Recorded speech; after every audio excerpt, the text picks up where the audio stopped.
Una po sa ating mga balita, kailan pa ba matatapos ang ulan?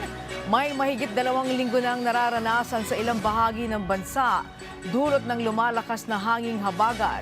Sa taya ng Pag-asa, inaasahang mararanasan pa ito sa loob ng 5 araw. Ay iba pang weather system na nakakaapekto sa bansa. Alamin natin mula kay Pag-asa Weather Specialist Glyza Esculiar. Magandang hapon sa iyo, Angelique, at ito ang magiging lagay ng ating panahon. Meron tayong minomonitor ngayon na isang low pressure area sa loob ng Philippine Area of Responsibility. Huling namatan ito 1,140 kilometers silangan ng Northern Luzon. Ito sa ngayon ay kumikilos ng patimog silangan sa bilis na 15 kilometers per hour.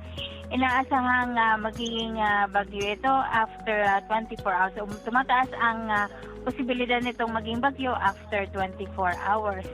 At inaasahan na tuloy-tuloy itong nasa loob ng Philippine Area of Responsibility hanggang araw po ng Miyerkules. Ito ang dahilan kung bakit patuloy pa rin umiiral ang habagat dito po sa ating bansa na inaasang magpapaulan ngayong buong linggo dito po sa malaking bahagi ng kanlurang Luzon.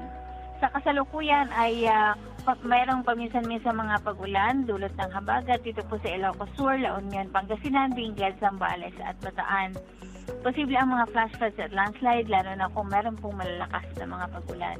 Sa Metro Manila, Cagayan Valley, Calabarzon, nalalaming bahagi ng Cordillera Administrative Region, nalalaming bahagi ng Central Luzon, Ilocos Norte, Occidental Mindoro, Oriental Mindoro, Marinduque, Romblon, Camarines sa Norte, Camarines Sur, Catanduanes, Albay at Antique. Magiging maulap naman ang kalangitan, may kalat-kalat na ulan at bagyot at pagsulog dahil sa habagat.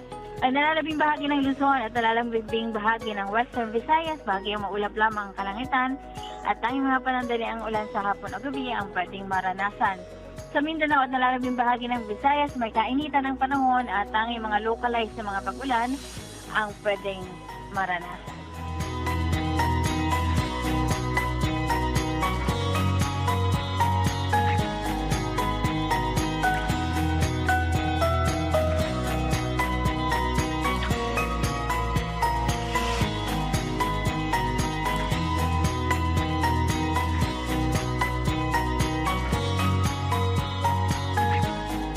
At ito naman po ang update ng ating mga dam.